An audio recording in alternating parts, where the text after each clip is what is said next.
Before we begin, subscribe to the channel if you find comfort in quiet corners of history, and tell me in the comments, what time is it where you are and where in the world are you listening from? I read everyone. Now close your eyes and let the noise fade. We are going somewhere soft but sharp, quiet but cruel, to a time when childhood had no name and being small meant you were close to the earth and close to danger. It is morning, or rather, a kind of morning that doesn't belong to clocks. There is no ticking, no chime, just light creeping in through a thatch roof, touching the straw where you sleep. You are a child, but that word doesn't carry the same warmth here. No toys, no school, no bedtime songs. You are not cradled. You are carried from task to task like an extra hand. A pair of smaller feet meant for lighter errands or crawling where grown men cannot bend. You wake not to play but to help keep your family alive. You are 5, maybe 6. It's hard to say. No birthday candles, no dates to mark the day you arrived, only seasons and the work that changes with them. Your name isn't written anywhere, just spoken, softly, roughly, or not at all. This morning the air is cold. You slept in your linen shirt, still damp from yesterday's washing. The blanket is thin. The floor beneath you is packed dirt, but the pigs slept beside the fire. So at least it was warm for part of the night. You sit up slowly, rubbing ash from your arms. Your knees ache already. You are not sick, not truly, just small in a world that never waits. Your mother is already outside. She is bent over the fire, stirring a pot of something grey. You don't ask what it is. You never do. The smoke makes your eyes sting, but she does not notice.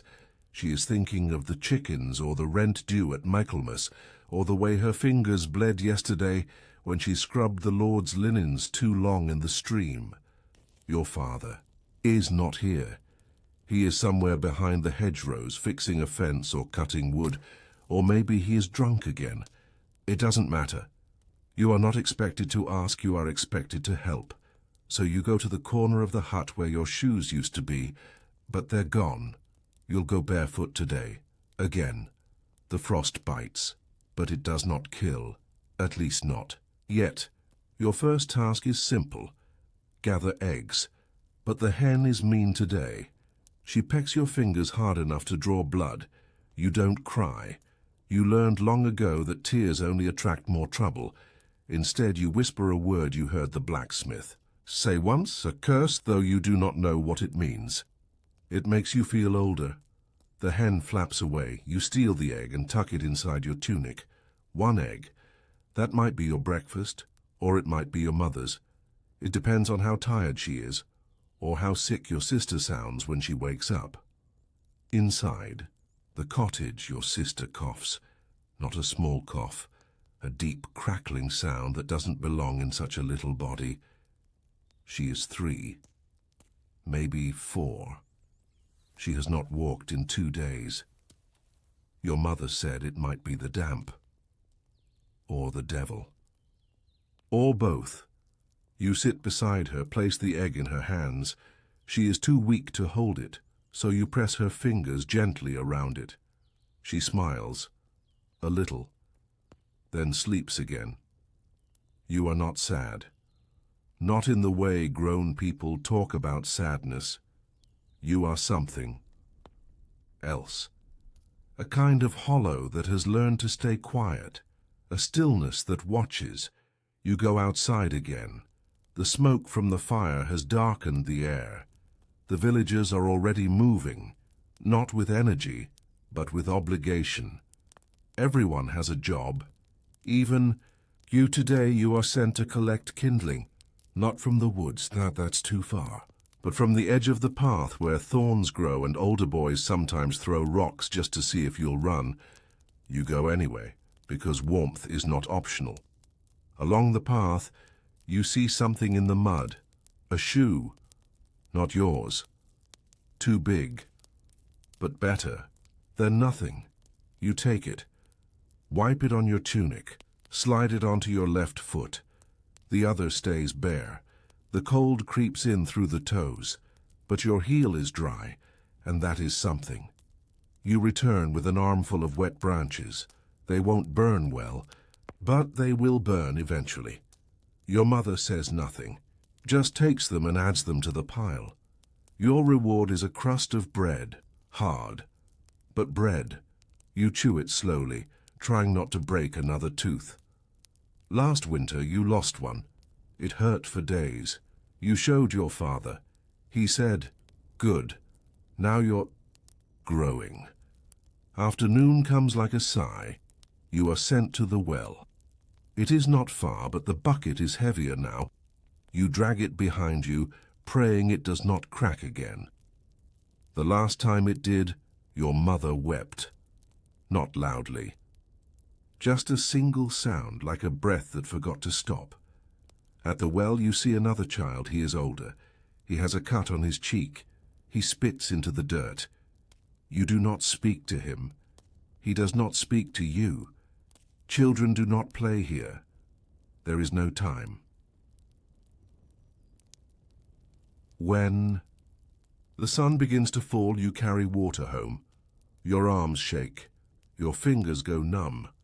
But when you arrive, your mother nods, and in that nod, you feel something close to pride, not joy.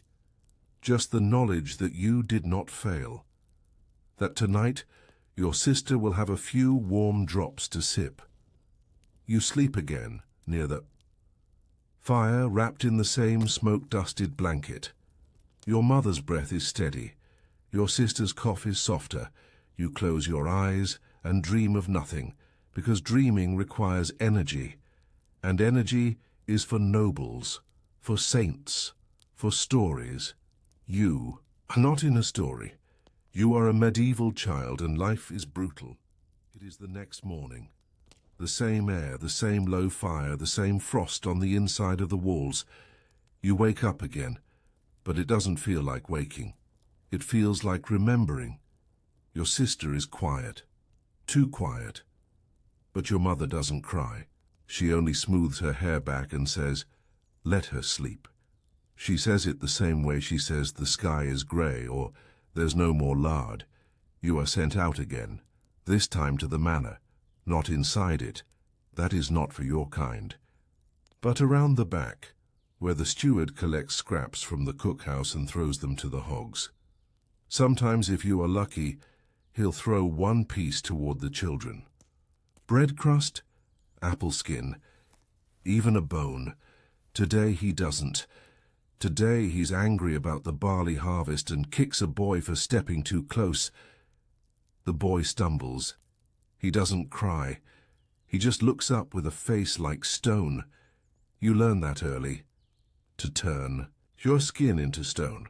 To make yourself so still that nobody notices you. Because being seen can be dangerous. You walk home by the frozen stream. Your reflection is pale, older than it should be, but still small. Small enough to slip through hedges, small enough to get stuck in holes, small enough to be overlooked or overused. There are men who know this, and you are careful to walk quickly to keep your face down. Children are not safe, not even in daylight.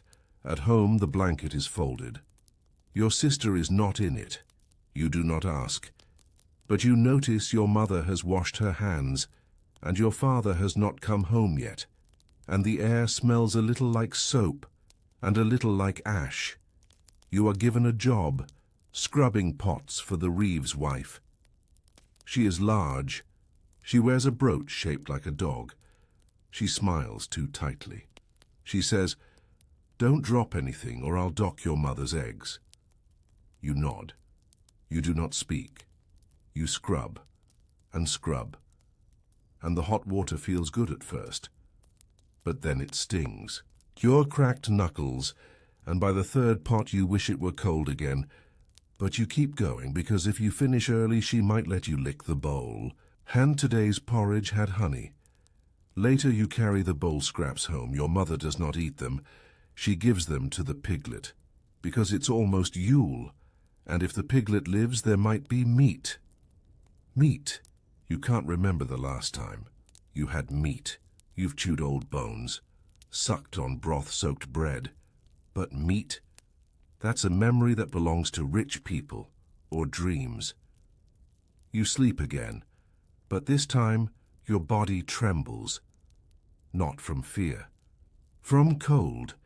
Even the firewood is damp. The smoke doesn't rise, it clings to your hair, to your eyes, to the thin fabric of your shirt. You cough, but only once. You've learned not to draw attention, especially at night. You are 7 now, at least you think so. There was a candle lit for you at the church last month, and you got to sit beside the big boy who reads Latin, not because it was your birthday, but because the priest said you had steady hands and could hold the incense bowl. The smoke made you dizzy, but the boy gave you half a plum after, and that is how you remember your age, not in numbers, in flavors, in small surprising gifts that arrive between long stretches of silence. One day your mother doesn't get up. She is not dead, but she might be soon. She tells you to take the wool to the weaver. You carry the bundle under your shirt. It is itchy and heavier than it looks. On the way, a dog follows you. You give it the bread you were saving. It leaves. Everything leaves eventually. At the weaver's, the woman is kind. Kind in the way that means she doesn't hit you when you spill the combs. She gives you a boiled potato. You think about saving it, but your stomach growls loud enough to be heard, so you eat it, and thank her twice, not because she asks, but because you don't know if she'll be kind again. Kindness is not expected, and you don't trust it. Back at the hut, your father is home. He has brought dried beans, and a bruise on his forehead. He does not explain either. He lies down beside the fire and tells you to be quiet. You are. You always are.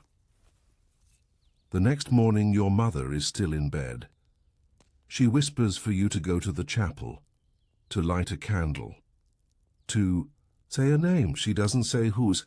You take the copper piece from her hand. It's warm. It smells like skin. You walk to the chapel alone. The priest nods at you but doesn't speak. You place the coin gently in the bowl and light the candle. You do not speak the name either.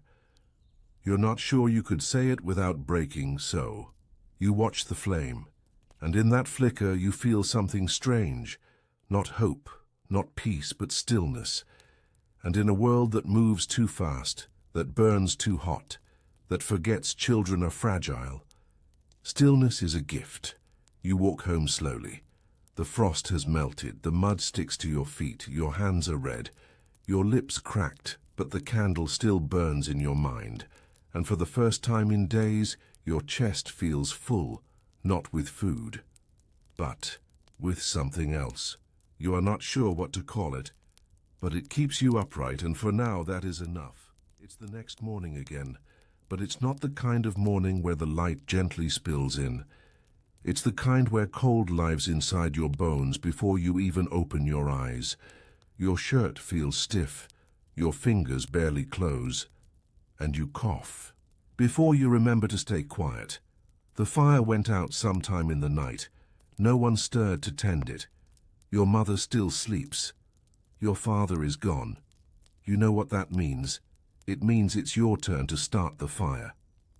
To find the smallest twigs in the frost-hardened yard, to strike the flint against iron, to blow with cracked lips until the spark lives.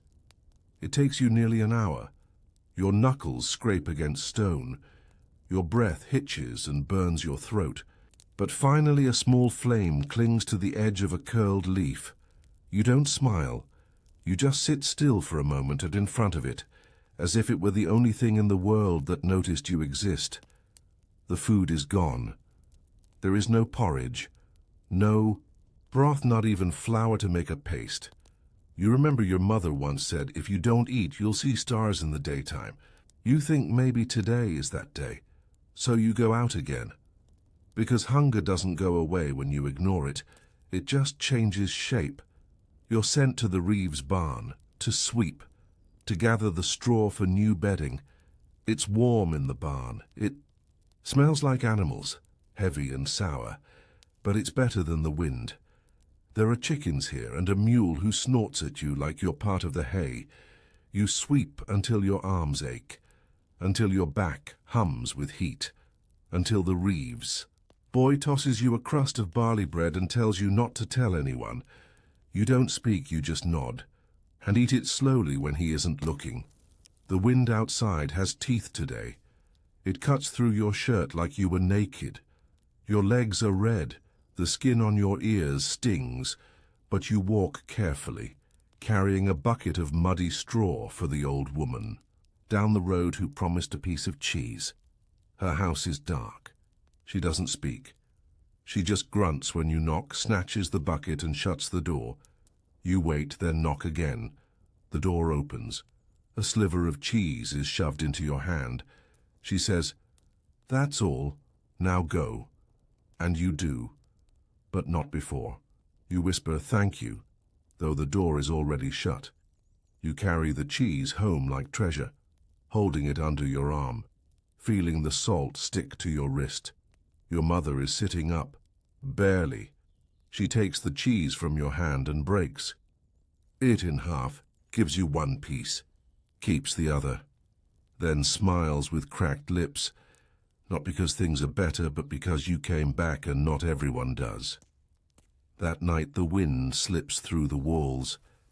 Your mother asks you to tell her something sweet. You don't know what that means, so you talk about the mule, how its ears twitched when you whistled. She laughs, the sound is thin, but it lives in the air for a second longer than the silence. You wake again, this time to the smell of something warm. Not food, not wood smoke, but clay. Your mother has begun to make a pot, with hands that tremble, with a wheel that squeaks, says if it holds water she might be able to trade it. You watch her for an hour, then try it yourself. The clay is wet and cold. It slips under your fingers, but your hands are steady. You remember how the priest said that, "Steady hands." You form a bowl. It is crooked, but it doesn't collapse. Your mother says, "Good," and kisses the top of your head. You carry the bowl to the market.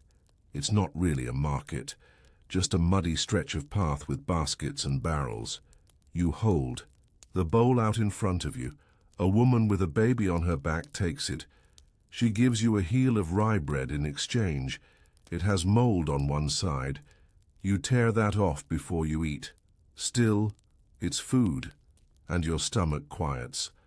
Just for a little while, you return home and sit by the fire.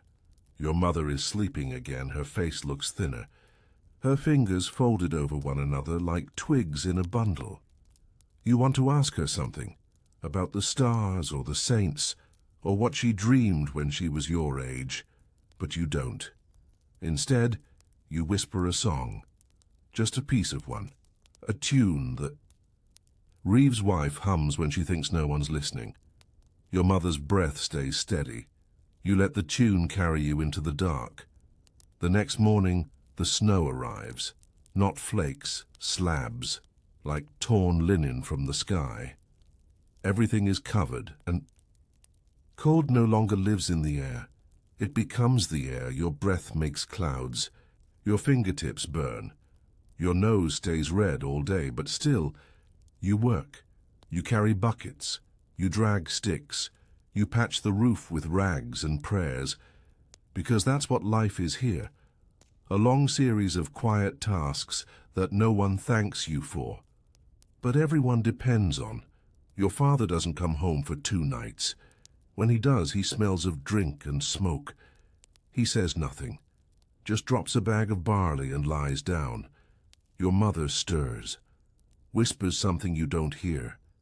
You sit in the corner, wrapped in your shirt, watching the fire try its best to stay alive like you. In the distance, church bells ring. Not for you, not for your family, for someone else, a death, or a birth, or both. You close your eyes and listen to the crackle, to the breathing, to the frost forming on the inside of the shutters. You do not cry, you do not speak, you just sit there, small, silent, and brutal, because this is childhood in the medieval world, and it does not wait for you to be ready. Before we continue, if these quiet stories help you drift off at night, take a second to subscribe to the channel. You'll always have a place to come back to. Now, it's nearly the end of the year. You know this because the butcher's boy said so. He had red cheeks and a scar under his left eye. He said, "The bell'll ring 3 times at the turn, you'll see." You didn't ask what the turn meant, but you nodded, because it seemed like something a smart child would. Till the snow doesn't stop. It gathers on rooftops, in boots, in mouths. It hides the smell of rot, but brings out the sound of hunger. And it settles on your shoulder like a warning. The animals are quiet now. The chickens stopped laying. The pig is too weak to stand. Your mother's breath rattles in her throat some mornings. Your father leaves early and comes back later, if he comes back at all. You've learned to watch the door instead of ask questions. The chapel smells like candle wax and old bread. The priest lets you come in if you don't speak. So you sit on the far bench near the cracks where wind whistles through the wall. You light a candle with a match that isn't yours. You don't know who you're lighting it for anymore. Maybe for your sister, maybe for your mother, maybe for yourself, it doesn't matter. The flame is small but stubborn, it reminds you of someone. There is a new boy in the village. He has big teeth and a loud voice. He kicks snow at you as you pass. You don't kick back, you just look at him and walk. Later he throws a stone, it hits your shoulder. You say nothing. You go home. That night, you press on the bruise until it aches. And then you stop, because you know you'll need your strength tomorrow. At sunrise, your father tells you to follow him. He says there's work at the cooper's, barrel repair, carrying staves and hoops, splinters and steam. You follow without speaking. Your feet leave blood in the snow. You don't mention it. The cooper smells like vinegar and smoke. He looks at you once and says, "If the boy breaks anything, he pays." With his hands. Your father grunts. You nod and begin. The workshop is warm, but not in the way a hearth is warm. It's a thick warmth, moist, smelling of wet wood and boiled pitch. You carry iron bands from the wall to the fire. You scrub casks until your palms shine. You wipe the sweat with your sleeve and don't stop. At midday, the cooper gives you a blackened heel of cheese. You eat it in silence. Chew every bite 12 times. It lasts longer that way. By dusk, your back hums with a dull pain, but the barrels are stacked, the floor is clean, and the cooper says, "Decent." You don't reply, just nod and walk home. Your mother asks nothing when you return. She sees the line of ash across your sleeve, the ghee black under your nails. She hands you a tin cup with warm broth in it, mostly water, but with bits of leek, maybe. You drink. You don't ask where it came from, you know better. The days pass, and with each one you grow a little harder, a little quieter. You smile less, speak less. You listen more. You notice when the man at the mill limps slightly. You see how the baker's daughter hides bruises under her scarf. You learn which dogs to walk around and which pigs won't bite. You learn everything, because learning is survival, and children who forget things don't last long. One night the wind is so loud it rattles the shutters loose. You push your foot against the frame to hold it shut. Your father sleeps. Your mother coughs. The fire is nearly gone, and still you stay there, holding the shutter, keeping the world out. You don't know why you do it, but you do for hours until the wind stops, and your hand is numb and you've become the wood itself.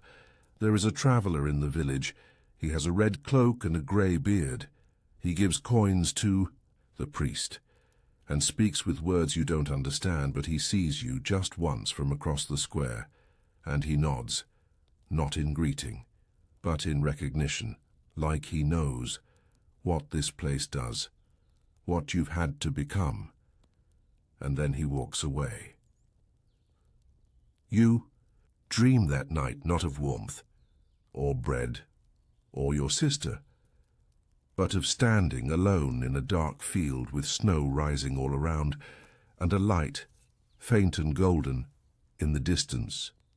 You try to reach it, but your legs are made of stone, and the light doesn't move. Still, you feel calm because there's no shouting, no cold, no pain, just distance, and quiet, and a single point of gold. You wake before dawn. Your mother's breathing is shallow, your father is not home. The fire has gone out, but your hands are steady. You strike the flint, feed the spark, watch it grow, and wait. Because that's what you've learned, to wait, to hold the line, to endure, not with hope, but with something simpler, the refusal to vanish. There is no rooster to wake you today, no bell, no voices outside the door. Only the sound of the fire breathing low, and your own heartbeat, slow, but there. You open your eyes and realize the light looks different, paler, hollow almost. It's snowing again, but gentler, like the world is trying to cover itself, as if embarrassed by how raw it has become. You sit up and check the fire. The wood is nearly gone. You count the logs. 3.5.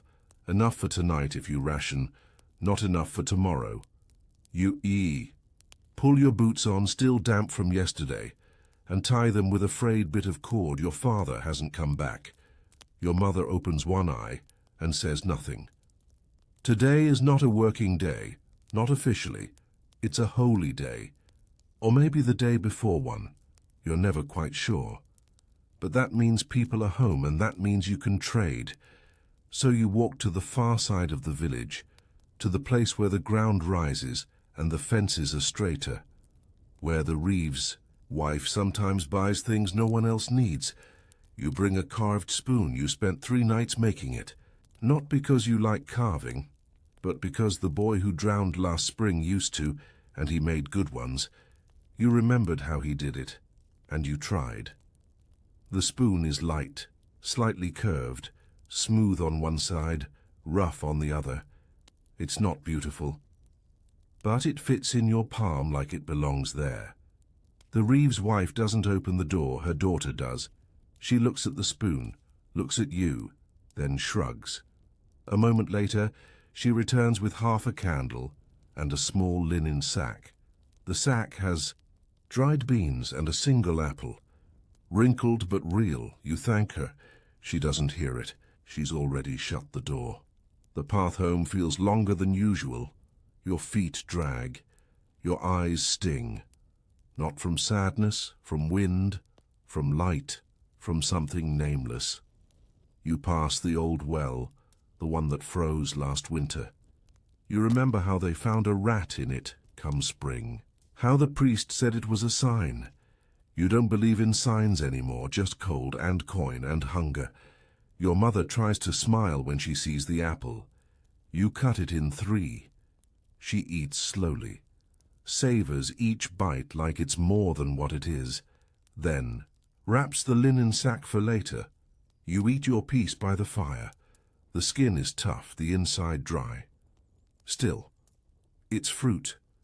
You haven't tasted that in weeks. Later that day, the neighbor boy comes by. He has a cut on his cheek and a stick in his hand. He says he's going to the river to see if it's frozen. You tell him it is. He doesn't care. You follow him anyway. The river is, in fact, frozen, but thinly. You poke it with your boot. The ice shifts. He throws a rock. It skitters across, then vanishes. You both laugh, not loud, not joyfully, just a dry, shallow sound that lasts a few seconds. Then he leaves. And you stay, staring at the spot where the rock disappeared. You begin collecting wood scraps behind the cooper's barn. He doesn't mind, as long as you don't take the good planks. Sometimes he even leaves broken ones out on purpose. You never say thank you, but you know he knows. You bundle the scraps and carry them back. They last 3 nights, long enough for your mother to warm her hands, long enough to keep the silence from going stiff. The candle burns low.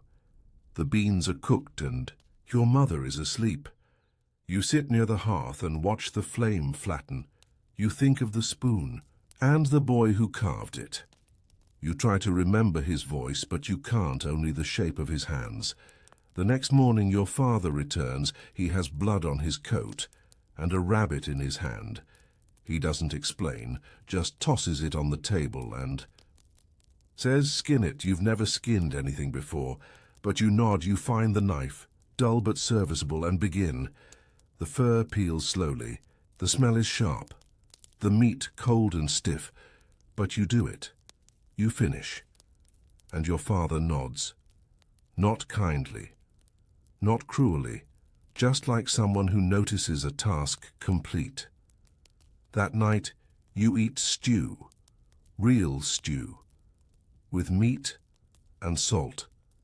Your mother's hands stop, trembling. Your father says nothing, but he stays. He doesn't leave the house after sundown, and that, in its own way, feels like something. Outside, the wind howls. The snow falls heavier. The church bells ring again, once, then twice. You count the chimes, then fall asleep with your feet still warm for once. You wake to the sound of snow melting, not in torrents, not yet. Just soft drips down the eaves like the house itself is weeping in its sleep. Your father is already gone again. The rabbit was a gift, but not a pattern. Your mother's hands are warmer today. She holds her cup without shaking.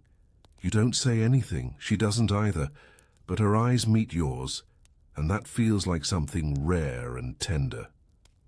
You're sent to the church again, not to pray, not to confess, but to listen.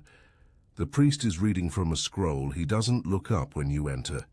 You slip into the back pew, feet wrapped in old cloth to hide your frostbitten toes. The words don't make sense, not fully. They tumble out of his mouth in Latin. But you catch a few: penance, famine, wrath, mercy. You wonder what mercy feels like. Afterwards, the priest hands you a stub of wax and says, "Take this to your mother, for the light." You nod and leave. Quickly, before he changes his mind. Outside, the wind has softened. The sky is dull iron, but the trees aren't snapping today. You hear birds again, thin ones, desperate ones, but still alive. You take that as a sign. Back home, your mother places the wax stub beside the old spoon you carved. The table looks almost like a real place again, the kind you imagined when you were very small, before you understood what real was. The next day is market day. You don't go often. Your father says it's for tradesmen, not children, but today he lets you come. Not because he trusts you, but because he needs someone to carry the sack. You say nothing, you just keep pace behind him, barely making a sound as your worn shoes press into the half-frozen road. The market is loud, but not cheerful. Voices. Bark prices, scold children, argue about grain weights. No one is smiling except the baker's wife. She has flour on her cheek and kindness in her eyes. She gives you a small heel of yesterday's loaf without asking for anything. You don't. Thank her with words. You nod. And hold the bread like it's breakable. Your father trades a rusted axe head for a flask of oil. You carry it. He barters salted hides for oats. You carry those too. He haggles over a broken kettle. It smells faintly of meat. You don't ask what kind. On the way home, it begins to snow again. Finer this time, like sifted flour, dry and delicate, clinging to your eyelashes. Your father walks ahead without checking if you've fallen behind. You don't blame him. You don't expect him to. You're not young enough to need watching anymore, and not old enough to be worth protecting, just in between. The age of silence. That night, the wind returns. You sleep with your knees pulled into your chest. Your breath fogs the air. The blanket is thin, but you've learned how to tuck it just so it holds more heat than it should. Your mother stirs once, muttering. You watch her for a long time, just to make sure she keeps breathing. Morning brings another task. Your father tosses you a bundle of sticks and tells you to trade them for tallow. The tallow man lives near the graveyard. His house always smells of fat and ash. You've been there once before, Fat, when your sister was alive. She used to say he looked like a melted candle, and you can't unsee it now. He doesn't open the door when you knock. You hear shuffling inside. Then the creak of the latch. His eyes are milk-colored, his hands tremble, but his voice is sharp. What do you want? You show him the bundle of sticks. He sniffs, spits, then nods. He returns with a lump of pale tallow wrapped in cloth. You hand him the sticks. He shuts the door. No words, just exchange. You stop by the graveyard on the way back. You don't visit. A grave? Not really. Your sister never had a marker. Only a patch of earth you remember standing over that day, the priest murmured. You crouch by a tree instead and press your palm into the snow, just for a second. Then you get up and walk home. DC. Fire lasts 2 hours longer because of the tallow. Your mother smiles faintly when she lights the stub. She smells it and says, better than nothing. And you agree but don't speak, because the house is quiet now, and peace is rare, and the last thing you want to do is wake the cold. Later that week, there's a feast day. Not for people like you, but for the ones with land and chickens and wine. You catch the scent of roasting meat in the wind. See the smoke curling up behind the Reeves house. You imagine the table, bread stacked like bricks, mugs full to the brim, a fire roaring like summer. And you walk past, because imagining doesn't fill the belly, and staring just gets you scolded. At home, your mother gives you soup made from bones boiled twice, thin but warm, and that's enough for now. The days begin to blend. You stop counting them because there is no use. The sun rises and falls behind clouds, and no one remembers what day it is anymore. Not exactly. The church bell still rings, but sometimes late, sometimes not at all. No one complains. Because complaints don't boil soup, don't mend shoes, don't make dead things live again. The first thing you notice today is the cold. Colder than before. Colder than even your bones remember. You wake with your fingers numb and your eyes barely able to open. Your mother's breath forms small clouds above her face. The fire is out. There is no more wood and no more oil. You don't speak. You just pull your feet into your shirt and wait for warmth that doesn't come. You know what this means. You've seen the signs before. A neighbor died last week. Old man with the bad leg. They found him sitting upright in his chair as if he'd fallen asleep. They say he died peacefully. You doubt that. There is nothing peaceful about freezing from the inside. You decide to move. Your mother doesn't stop you. She doesn't ask. Where you're going just nods. As if this is the only thing left to do, you go to the blacksmith first, not for work, not for help. Just because he sometimes leaves splinters of wood in his scrap heap. You find 3, all soaked with oil and dirt, but burnable. You wrap them in your shirt and carry them home like treasure. The warmth they bring is brief, too brief. But your mother says better than none. Again, you nod. You're both getting good at this, the quiet pretending, the rehearsed gratitude. It's what keeps you from crying. and crying makes your nose bleed, and that wastes salt, and salt is worth more than most things now. Later your father returns. He has no meat, no coins, no words, only a long piece of rope and a look in his eye that you don't recognize. You try to ask where he's been, but the words freeze before they leave your lips. He drops the rope on the table and sits by the window without speaking. You and your mother don't ask again. That night, you dream of spring, not real spring, but the kind that only exists in stories, the kind with green grass and honeycomb and fields full of singing things. You wake to the sound of your mother coughing, hard, deep, from somewhere behind her ribs. You fetch snow in a clay bowl and hold it to her lips. She drinks slowly, eyes closed. She doesn't thank you, she doesn't need to. The next day, you go to the chapel again, not for the sermon, for the warmth. The priest sees you and says nothing. You sit in the back, beneath the faded mural of a saint with hollow eyes. You pretend he's looking at someone else, someone better. The priest gives you a sliver of dried apple on your way out.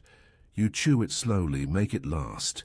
It tastes of dust and sweetness, and childhood, and ghosts. When you return home, your father is gone again. The rope is still on the table, coiled now, tighter than before. Your mother sleeps deeply. You sit by the embers and read the floorboards with your fingers. Each groove a story, each crack a memory. There are tiny scratches beneath the table leg. You think maybe your sister made them, years ago, when she was small, when she believed in things. You trace them with your thumb until your hand goes numb. That evening the snow falls again, thick this time, not flakes, clumps. You watch it from the window, each drift burying something. The coop, the path, the tree stump that once held a wasp's nest. You wonder if things will ever thaw again, or if this is just how the world ends. Quiet, slow, beneath a blanket of white. The village is silent for 2 whole days. No smoke, no laughter, no yelling. From the baker's wife. Even the dogs are gone, mate, or hiding. Then on the 3rd morning something changes. A cry, not far, sharp, short. You rush outside barefoot, snow burning your soles. You find a girl, no older than you, standing near the woodshed. She's holding something. You can't tell what at first, then you see it, a rabbit, alive, barely. She doesn't speak. Just hands it to you, then runs. You take it inside. Your mother opens her eyes. Your father, somehow returned, takes the rabbit without a word, skins it, cooks it, divides it. 3 equal pieces. You don't ask where the girl came from, or how she caught the rabbit. You just eat and sleep and wake with something you haven't felt in weeks. Warmth. Morning brings birdsong. Only 2 notes, sparrow or maybe thrush. But you hear it before your eyes even open, and you know something has shifted. There's no sun. There hasn't been for weeks, but the cold has changed. It no longer gnaws. It waits, and waiting is easier. You slip from your mat and tiptoe across the floor. There's no fire, but your hands don't shake. Your breath still clouds the air, but it moves slower. Even the wind has softened. Your mother's face looks less pale. The rabbit from the day before lingers in her cheeks, a thin blush like a smear of life trying to return. She stirs the broth slowly. You help. It's too weak to feed 2, but you stretch it anyway. 3 pieces of bark, 2 pinches of dried onion, a broken feather for luck. She smiles at the joke. You weren't joking. Outside the snow has crusted, hard on top. You step on it without sinking, a strange victory. Your father's tracks lead out of the yard, but they're older. The snow doesn't remember when. You don't ask where he's gone. You've stopped asking. He always returns with rope or silence or something to eat. You walk to the woods again, not far, just past the old fence with the missing posts. Trees are bare and brittle. They look like fingers reaching toward a sky that isn't listening. You collect branches, not many. Enough. Each crack of a twig feels loud in this quiet. You worry someone will hear, but no one ever does. At home, your mother is asleep again, deeply. Her breath is slow but steady. You wrap her feet with extra cloth and place the twigs near the hearth. You light one. It smokes. You smile. That means it's real. The church bell rings once a funeral or a birth. Maybe both. You don't go. The priest will say the same things. Dust. Flesh. God. You've heard it enough times to recite it yourself. Instead, you listen, not to the words, but to the feet. They shuffle past your home in groups. Heavy boots, light steps, crutches, you count them. 7, 9, 12, then silence again. The bell does not ring twice. That night, you dream of fields, but not warm, golden ones. Just damp rows of frozen dirt, seeds sleeping somewhere below. A voice tells you they'll wake in time. You believe it because in dreams you can afford hope. When you wake, it's still dark, but something smells like bread. It's your neighbor, the widow with the limp. She brought over half a loaf, stale, cracked, at the edges. She says she baked it days ago and that her teeth aren't strong enough anymore. Your mother tries to refuse. The widow pretends not to hear. She leaves the bread, pats your shoulder, and walks away without a word. You eat slowly. You don't remember the last time someone was kind for no reason. It makes you feel full, even before the first bite. 2 days. Pass without event. No new deaths. No animal cries. No visitors. Just snow, smoke, and silence. You fix a crack in the wall with mud and hay. It holds. You sweep the floor with a twig broom until your arms ache. The dust feels sacred now, a sign that something still lives here. Your mother speaks more now, short phrases, a memory here, a complaint there. She tells you about a man she once danced with. He had big ears and a kind voice. You ask where he is now. She shrugs. Dead. Or lucky. You nod like you understand you don't. Not yet. Your father returns one evening with a fish, not a big one, but it shines. He won't say where he got it. You don't care. You gut it together, hands cold but steady. The bones are small and sharp. You save them. They might be useful later. The fish tastes like dirt and salt and memory. You lick the grease from your lips and dream of rivers.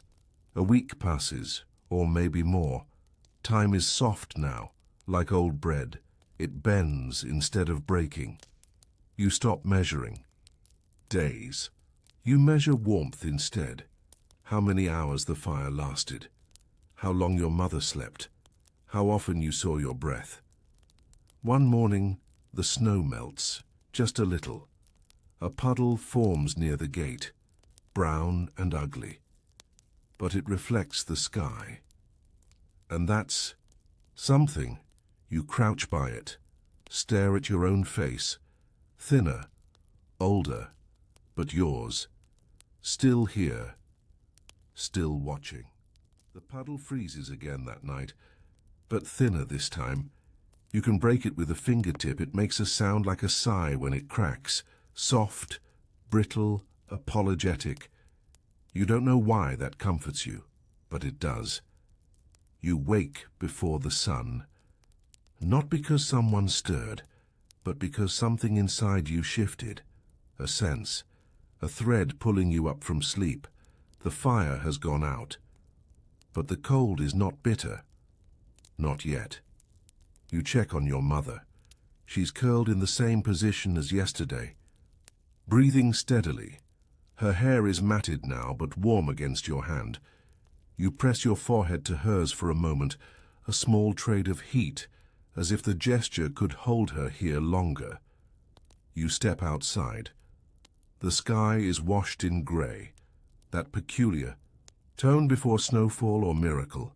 The wind has changed, still cold, but not cruel. It carries smells again, wood smoke, baked oats, even something faintly like honey. You follow it out of habit. Feet crunching old snow, breath soft in the air. You pass the well. The pulley hangs still. No ice on the rope anymore. Good sign. Near the old fence, you find her again, the girl with the rabbit. She's crouched beside a stump, pulling something from the ground. You approach slowly. No words. Just presence.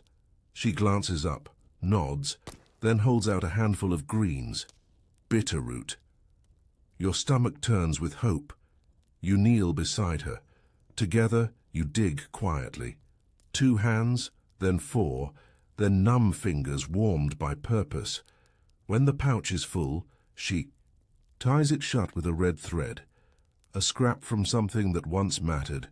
She gives you half. No explanation. You don't ask. You part without goodbye. At home, your father is carving something by the hearth. A spoon. He's made 3 already. This one is smaller. He looks up, sees the bundle of roots, smiles without teeth. You give it to your mother. She chews slowly. Doesn't complain. Your father lays the finished spoon on the table beside the rope. They don't speak, but they look at each other for a long time, and that is enough. Later that evening, you hear singing, faint, from the church. Children's voices, off-key and trembling. You lean out the window and listen. The tune is broken but brave. You mouth the words as you remember them. They're about spring and rebirth and lambs. You haven't seen a lamb in years, but the image is enough. It helps you sleep. When you wake, your mother is gone, not far, just outside. She's sitting on the stump with the red thread, wearing her old shawl, the one with the tear across the shoulder. She's watching the sky. You sit beside her. Don't speak. She takes your hand and places something in it. A pebble, smooth, round, warm from her pocket. You look at her. She doesn't explain. She doesn't need to. Some things are not about meaning. They're about memory. The ground softens day by day. Children begin to return to the streets. Not many, not all, but some. You hear laughter again, not joyful, but real. You throw a stick with one boy. He throws it back. No words, just the rhythm of something familiar. It feels like waking. At church, the priest gives out sweet root on Sunday, 1 piece per hand. You hold yours in your mouth until it dissolves. You don't chew. You want it to last. A little boy sneezes beside you. No one scolds him. You offer your sleeve. He uses it. It's disgusting. You don't care. He smiles. That's enough. At home, your father makes a cradle, out of scrap and rope. You don't ask why. There's no child, no baby. But the motion is soothing, the repetition, the shape.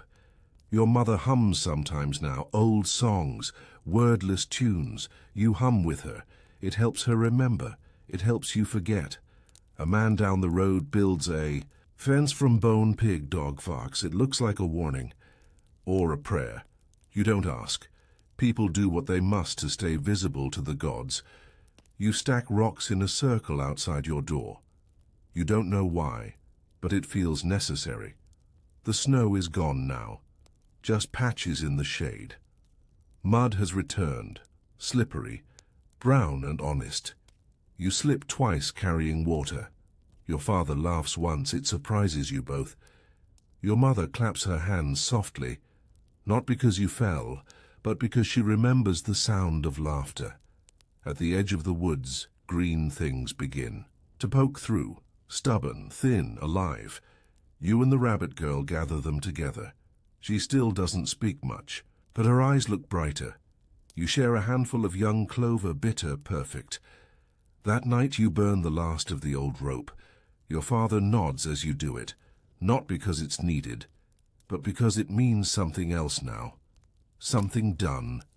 Something survived. And as the smoke rises, you dream again, but this time you're not cold, you're not hungry.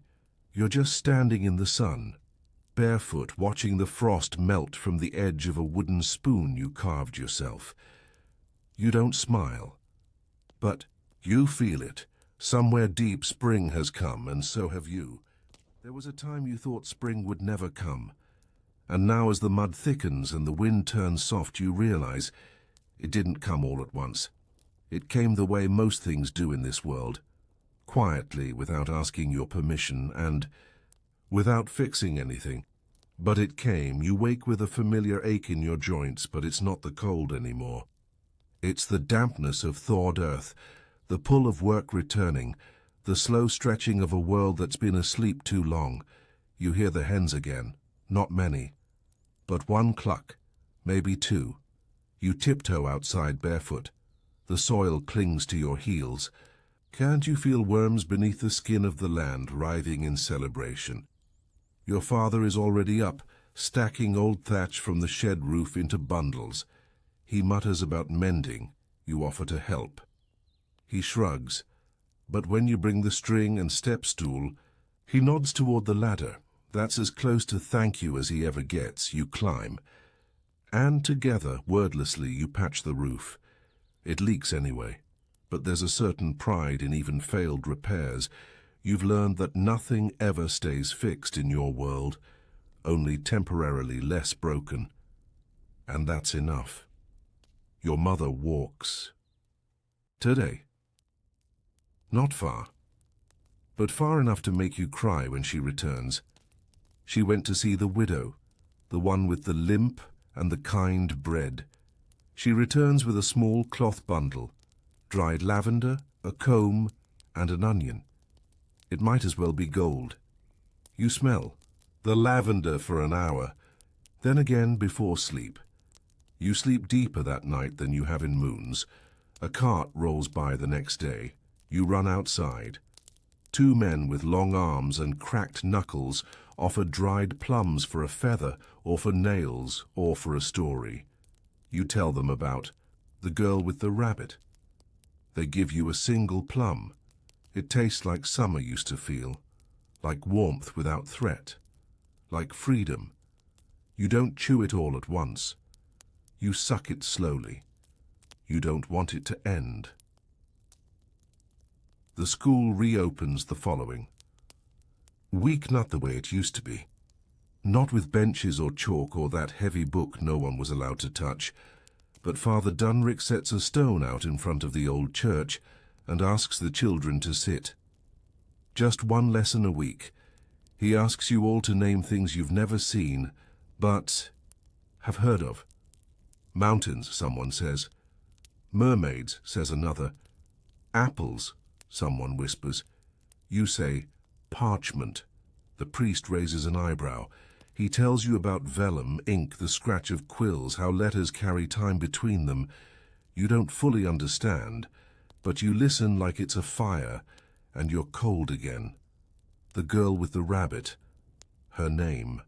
Here's finally spoken aloud. Margot. She tells you while you dig out the moss near the stream. There's no reason for the digging. It just feels right. Margot has a brother. You've never seen him. She says he walks in his sleep, and once dreamed himself into a well. You laugh for too long at that. She doesn't stop you. The fair returns in late spring. It's smaller now. Some stalls are missing, but there's music. Real music. Not just humming or wind in bottles. A man with a 3-string lute sings about kings and ghosts and wine. You don't understand half of it, but you remember every word. You buy a handful of pine nuts with the last coin from your mother's pouch. She says nothing, but when she takes one from your palm, you feel the warmth behind her silence. Rain comes hard for 3 days. It floods the lower fields. You and Margot find a frog the size of your fist. You name him Lord Puddle. He hops onto your shoe. You declare it a miracle. Margot laughs without covering her mouth. The rain turns into mist by evening. The whole village smells like green and mud and livestock. It's awful. It's perfect. A family you thought had vanished returns one morning. Their roof caved in midwinter. They lived in a cave for weeks. They bring stories and lice, but also smoked trout wrapped in cloth. You trade them herbs and ash soap. The soap was your mother's recipe. She seems proud, though she won't say it. The trout tastes like forest and stone. You eat it slowly. Everything is eaten slowly now. Summer is not yet here, but the trees know, their buds fatten, their trunks sweat. Birdsong returns in chords. A nest falls from your roof beam. 2 chicks inside. One makes it. You feed it slivers of worm. You name it Hope. Then change your mind and call it Tooth. It chirps. Too loud to be a symbol, but it keeps you company in the mornings. Your father plants again. The same patch, same spade. Same prayer to no one. You kneel beside him. You poke seeds into damp earth with your finger. Each one a bet. Each one a dare to fate. You don't expect anything, but you want. That's new. You'd forgotten what wanting felt like. A message comes from the town beyond the hills. Someone rides in, on a brown mare with a torn saddle. He wears the king's colours, though the colours are faded. He speaks of taxes, census, border raids, and justice. Everyone listens. No one believes him. He leaves with 2 loaves, 1 hen, and no signatures. Your father calls him a parrot dressed like a man. You try not to laugh. You fail. It feels good. That evening, Margot teaches you a song about stars. She says her mother used to sing it in summer to keep wolves away. You look up. There are no wolves, but there are stars. Dozens, maybe more. You whisper the song to them anyway, just in case they're listening. There is a sound the earth makes in spring. Not one you can hear exactly, but something you feel in your ribs when you lie on the thawed ground. It's a low rumble, like a secret being exhaled. You rest your cheek against the damp soil and wait. It never tells you anything useful, but it tells you something real, and in a world like yours, that's worth more than silver. Your chores change now. Less firewood, more hauling. Water, stones, bundles of reeds, manure. The village smells like hard work again. And sweat. You carry a sloshing bucket down the path, watching steam curl off your skin like you're made of tea. You're not strong, but you're steady, and that matters more. Strength fades. Steadiness stays. Your mother has started sewing again. She hums a tune that might have once been a lullaby. You don't ask. The cloth is scratchy, the thread is old, but the needle moves with grace. You ask to try. She lets you. Your stitches look like crooked teeth. She doesn't say so, but you see the twitch at the corner of her mouth. It might be pride or amusement, or maybe they're the same thing. On Thursdays, Father Dunrick reads from the town's only book. You still don't understand most of it, but you like the sound of the pages turning. He says, "In the beginning, you don't need the rest." You already know what beginnings feel like. Sharp, cold, and quiet. But this one is different. This beginning feels soft and slow, like wet grass beneath bare feet. The boy with the twisted foot, Tobin, has a new cane now. He carved it himself.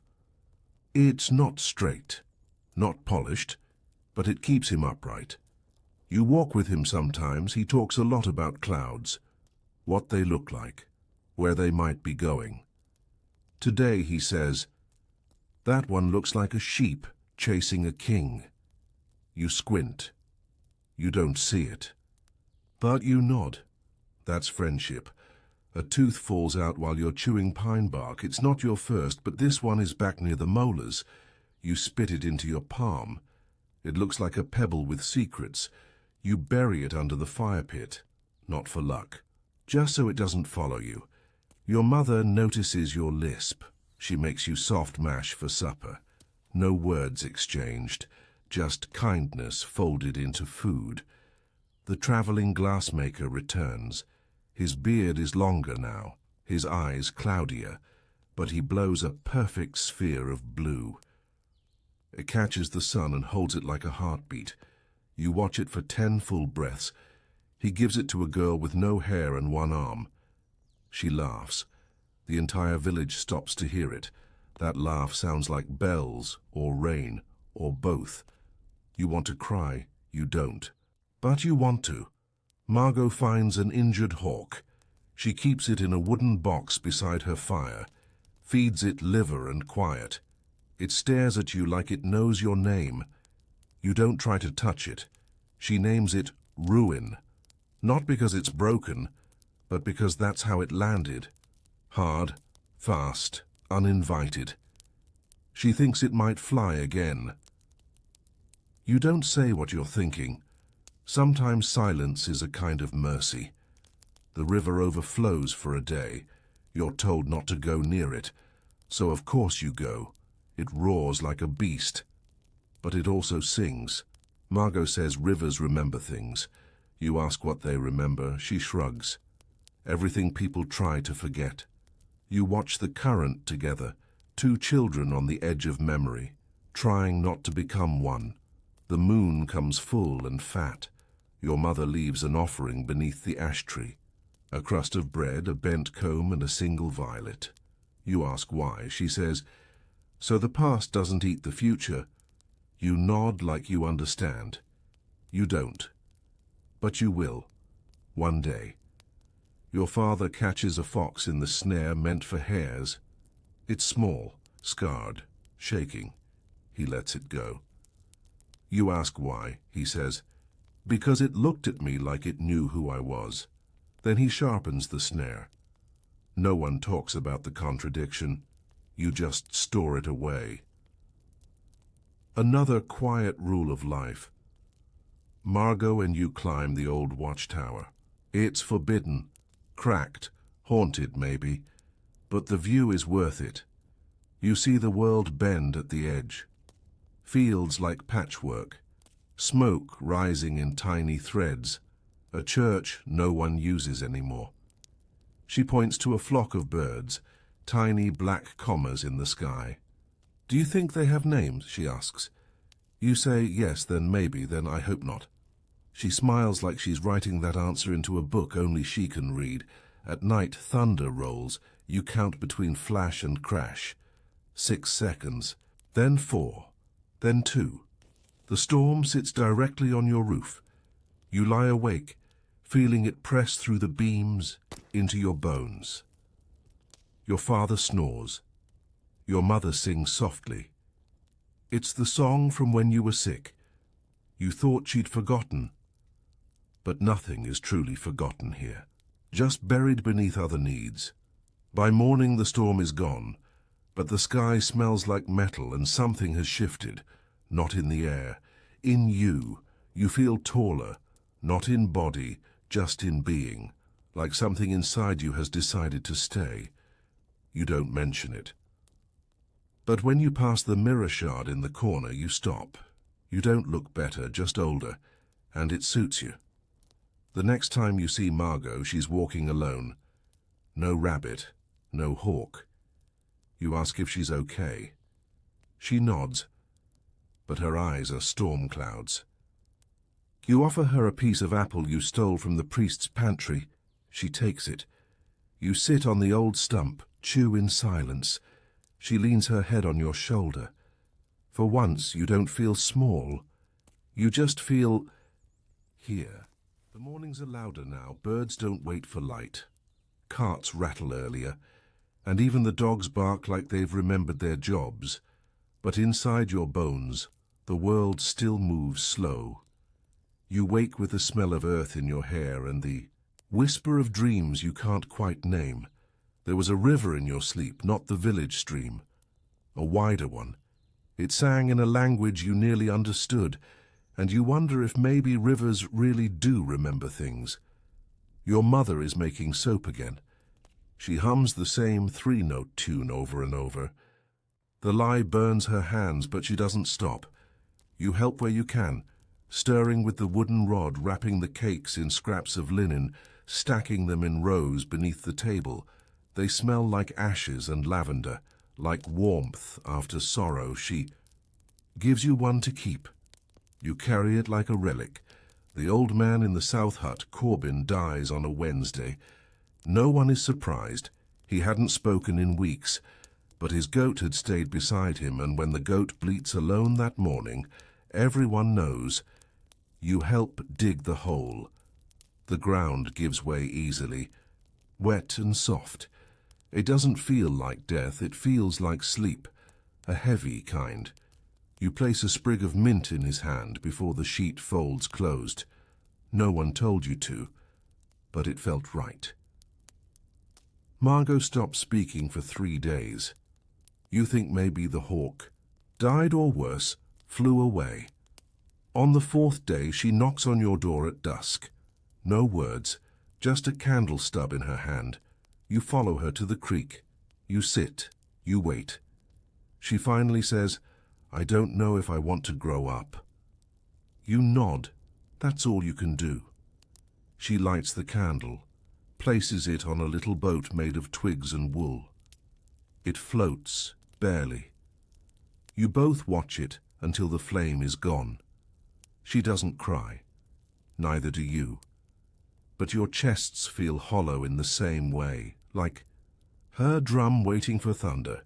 Father Dunrick teaches you numbers, not just how to say them, but what they mean. He shows you 5 pebbles, then 3, then mixes them together.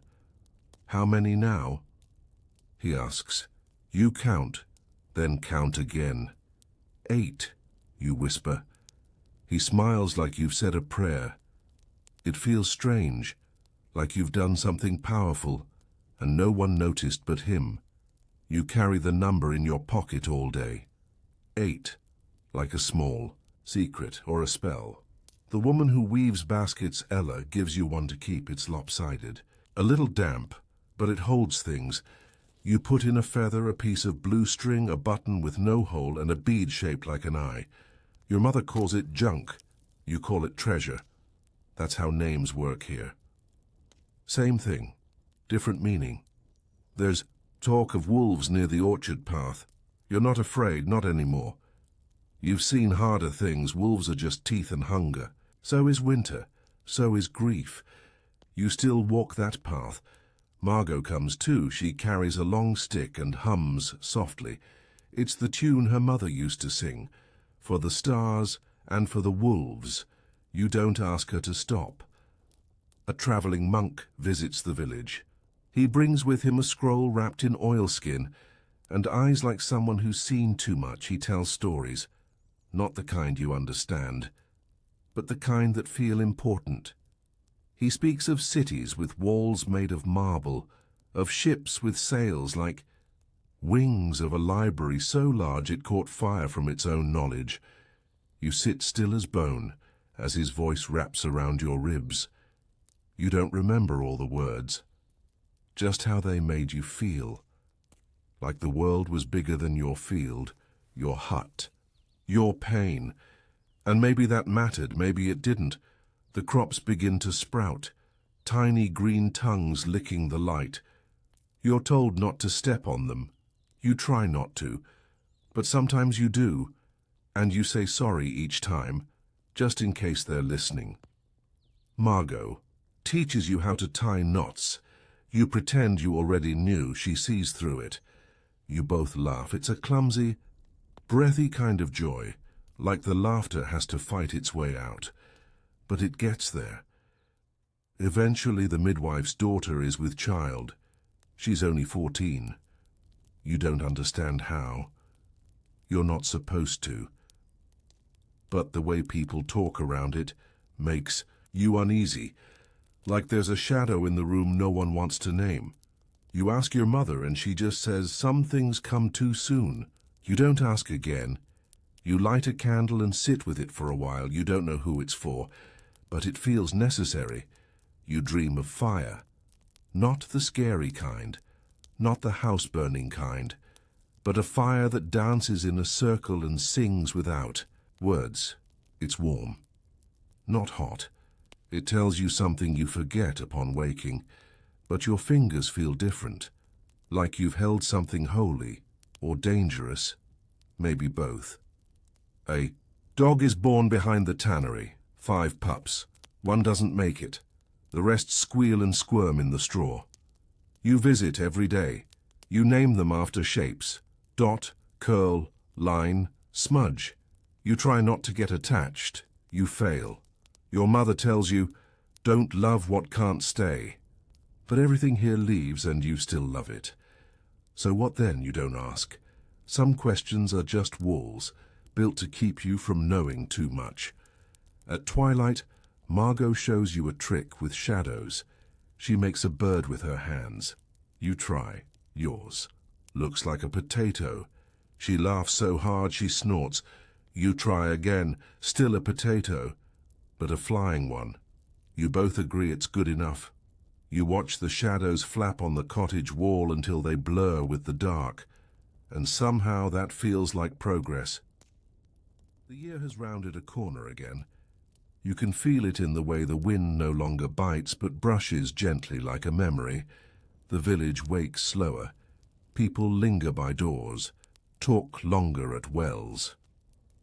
It's not laziness. It's survival with a little softness around the edges. You and Margot sit on the wooden fence by the goat pens, feet swinging, watching the sky unfold. A heron passes overhead. She says, "That bird's older than both of us." You believe her. The baker lets you carry loaves to the old ones. In exchange, he gives you the ends, the thick parts with a little too much crust and just enough chew. You like them best. Bread that resists your teeth makes you feel alive. He tells you stories while he bakes. Of the king's court, where everyone wears shoes made from pearls and no one eats crust. You ask if they ever get full. He says no. Not in the belly. Not really. You think that sounds worse than hunger. There's a festival coming. You know it because the women have begun dyeing cloth, and the old men are carving sticks into whistles and flutes. No one tells you exactly what it's for. But the air has that feeling again, the feeling that something old and sacred is about to surface. You help string garlands from the well to the chapel. Margot steals a ribbon. You don't tell. She ties it around her wrist, says, "It's a promise." You don't ask what kind. You just nod. Your body is changing again, not in the way adults whisper about, but quietly. Your limbs stretch. Your walk grows heavier.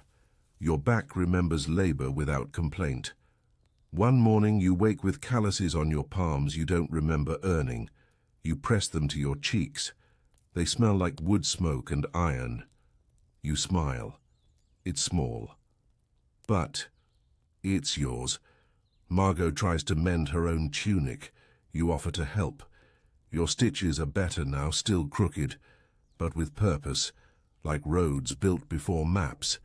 She laughs and says, "You could sew for the Baroness." You reply, "If she doesn't mind wearing patches shaped like mountains." You both know you'll never meet a Baroness, but it's a nice thought, like clouds that look like ships. You find a bird's nest that's fallen from a tree. It's empty, still warm. You hold it in your palm like a heartbeat. It's made of straw, hair, and threads of red wool. You place it beneath the chapel's eaves, just in case the birds return.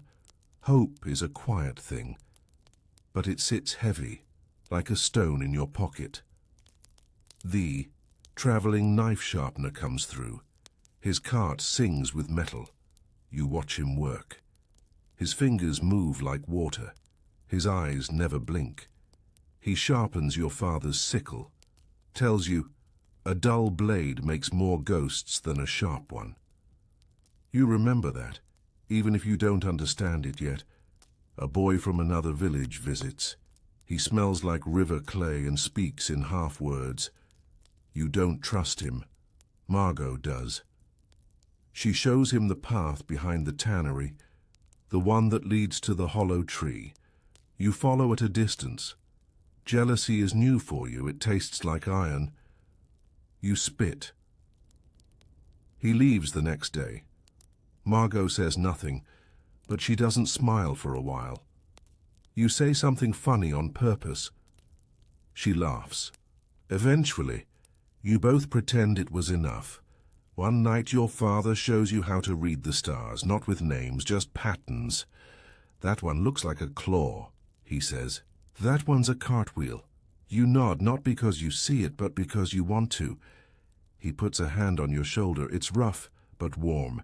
It stays there a second longer than it needs to. That's his way of saying, I see you. A tooth loosens. In the back of your mouth, you wiggle it with your tongue for days. When it finally falls out, you keep it in a pouch by your bed. Not for magic, not for trade, but as proof that you're still becoming someone, even when no one's watching. The hens are laying again. Your mother sends you to gather the eggs. You move slowly, carefully. Each egg is a small miracle, warm, fragile, full of silence. You carry them in your tunic, like secrets that could crack open too easily. When you hand them over, she says, "Good work." She doesn't smile, but her voice is soft. That's enough. You and Margot make a game of walking with your eyes closed. You take turns leading. Trust is a funny thing. It's heavy in the gut, but light in the chest. She stops you inches from a tree. Once you don't flinch. You open your eyes and say, "I knew you would." She just says, "I wouldn't let you hit it," and that's better than any oath. The festival arrives with drums and ribbons. People wear their best rags. Even the pigs look brushed. There's a play in the square. You don't understand the words. But you know the story. A man climbs a mountain to steal a kiss from the wind. The wind turns into a woman. She makes him blind. He doesn't care. He says the kiss was worth it.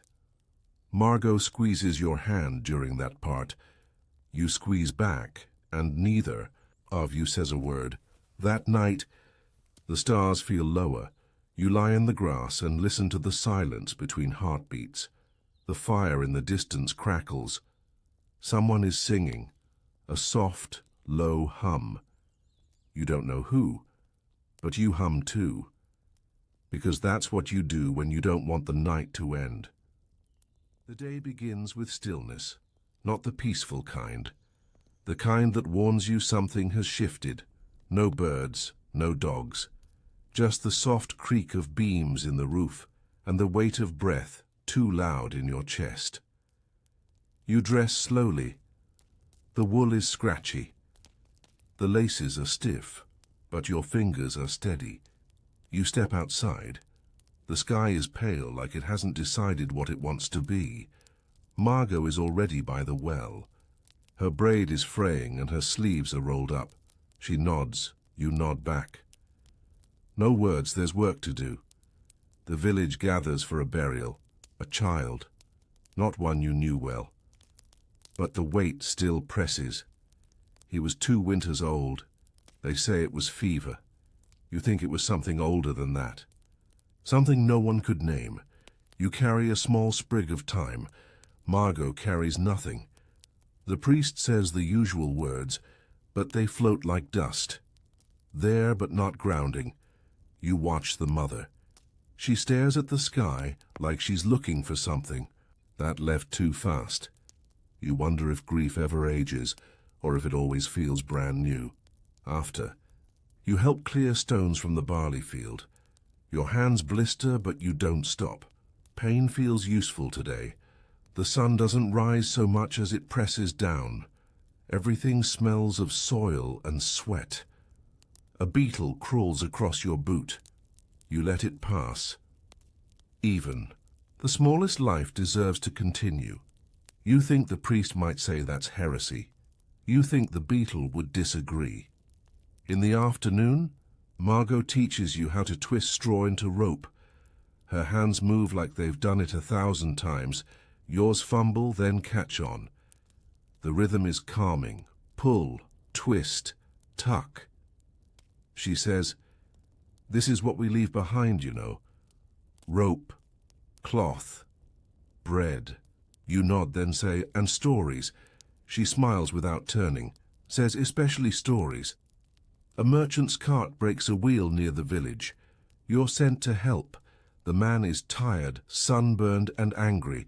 His wife offers you dried figs. You've never tasted figs. They're soft, sweet, strange. You eat 3 before remembering your manners, she laughs. Children always forget their stomachs are watched. You bow awkwardly. She gives you 1 more for later. You wrap it in cloth and hide it beneath your cot, not to eat, just to know it's there. That night, your father sharpens the scythe. The sound is steady, like breath. He doesn't talk much, but he points to the sky and says, "See that star? That's the plow's heart." You nod, even if you don't see what he sees. Sometimes belief is just agreeing to try. The next morning, you wake to rain. It drums on the roof like fingers tapping. A secret. Everything smells like iron and mud. You help dig trenches to keep the runoff from the hut. You slip twice, laugh once. Your mother doesn't smile, but her eyes soften. She hands you dry socks. You don't know where she got them. You don't ask. Margot shows you a beetle she found. It has a shell like ink and legs that dance. You both watch it for a long time, then she sets it free. You ask why. She shrugs, "Because we can." That night you dream of wings made of bark and ash. They creak when they flap, but they carry you anyway. The blacksmith's apprentice burns his arm. You're there when it happens. The hiss of skin, the scream that follows. You freeze. Margot doesn't. She throws a wet cloth, pulls him away. Later, she says, "Fear is loud. Action is quieter." You remember that. Write it in the dirt behind the tannery. Then let the rain wash it away. Because some lessons don't need to last forever. They just need to land once. The midwife asks for your help. She has too many herbs to sort alone. You sit on the floor, separating dried leaves. Some crumble too easy. Others cling to your skin. She tells you names in a whisper. Yarrow, hyssop, feverfew. They sound like spells. You repeat them under your breath. She watches you, then says, "Maybe you'll be a healer." You say, "Maybe I'll be a baker." She nods. Same thing, really, just different recipes.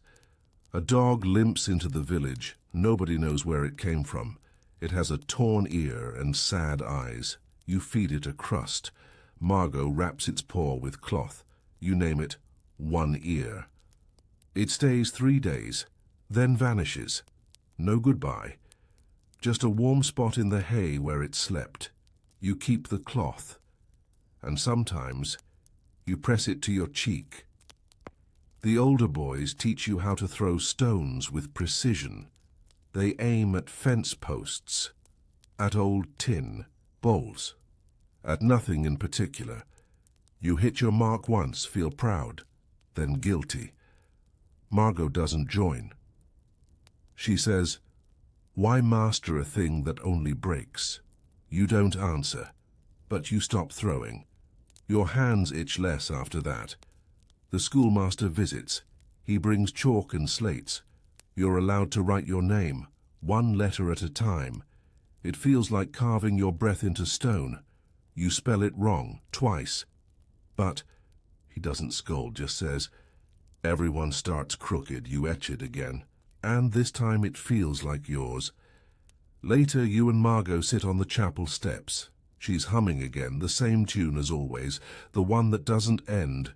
You ask, "Do you think things will ever get easier?" She thinks, then shrugs.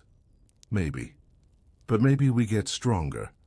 You nod, not because you believe it, but because she needs you to, and sometimes that's enough. Morning begins with frost soft and white, blanketing the thatch like old wool. You don't remember the cold arriving. It just settled quietly, like a guest who never left. Your breath fogs the air in faint puffs as you pull on stiff boots and step outside. The well creaks as you draw water. It smells like stone and winter. You carry it back with fingers numb and lips cracked. No one says, "Be careful." They trust you now. That's the strangest part of growing. You become invisible just as you become needed. Your chores are heavier now. You lift, you drag, you mend without help. The leather of your gloves splits along the seams. You stitch them. With bone needle and frayed gut, the repair is ugly, but it holds, that's enough. You notice things you didn't before, the slant of light across the doorframe, the pattern of knots in the rope. The way the crows speak in threes. It's not wisdom, just awareness, like the village has finally let you see it as it really is. Margot gets a fever. It starts with chills, then red cheeks, then silence. She stops speaking for 2 days. Just stares. At the rafters like they're sky. You sit with her, don't touch. Don't speak. You just wait. On the 3rd day she asks for broth.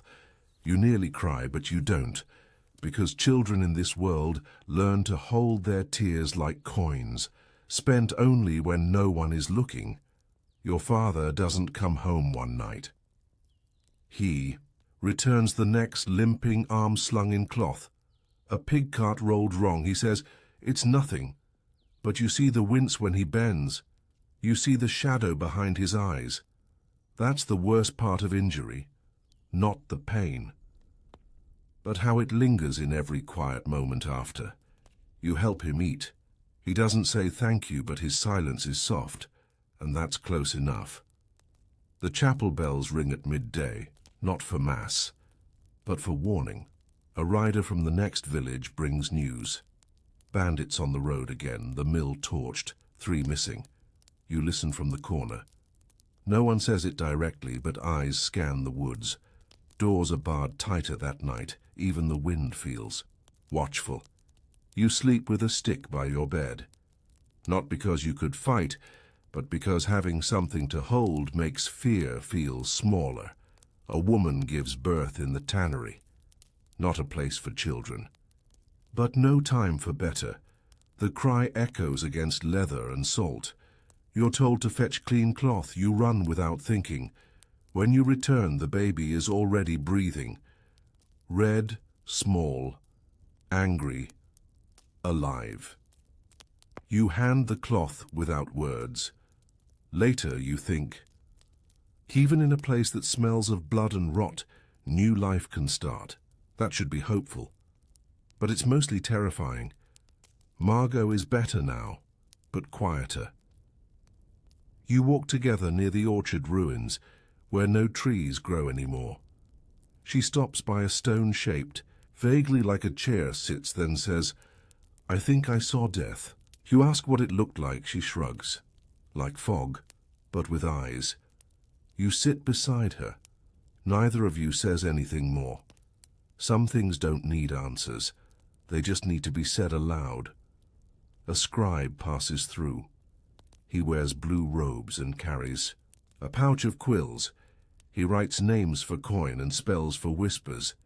You ask if he can teach you one. He laughs, says magic is just knowing more than others and charging for it. You trade him dried fish for one word. He writes it on bark, Numen. He says it means to be seen. You hide the bark in your shoe. Just knowing it's there feels like armor. The first snow falls at dusk. You and Margot catch flakes on your tongues. She says each one tastes different. You believe her. Everything is quieter under snow. The village becomes muffled, softened. Even arguments sound like lullabies. The world is not safer, just slower. You sleep that night with straw piled high. Your breath warms your fingers. And for once you dream nothing, just blackness. Still, restful. Spring won't come for months. But people start to speak of it, in sighs, in guesses.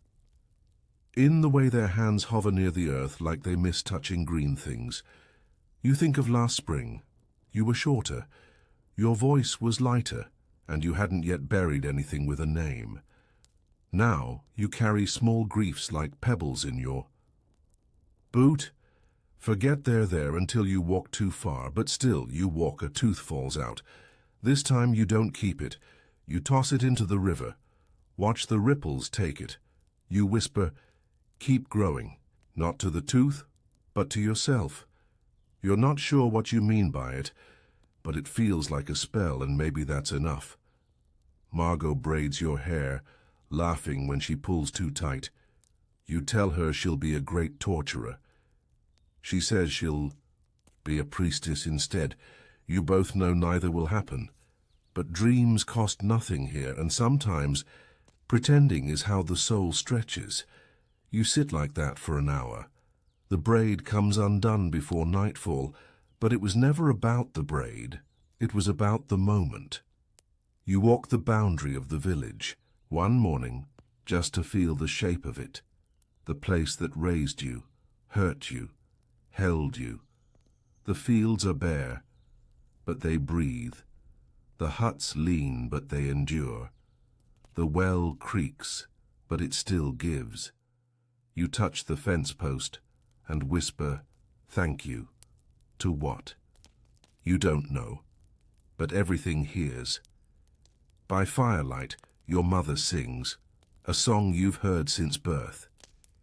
You don't know the words, only the rhythm. You mouth them anyway. Eyes half closed, hands wrapped in cloth. And for the first time, you think maybe survival isn't the point. Maybe endurance is. Maybe making it to the next winter with your name intact and a memory that doesn't rot. Maybe that's enough. You lean back. The fire crackles. Outside, wolves call. Inside, your chest rises and falls. The night holds you, and for now you let it. Good night.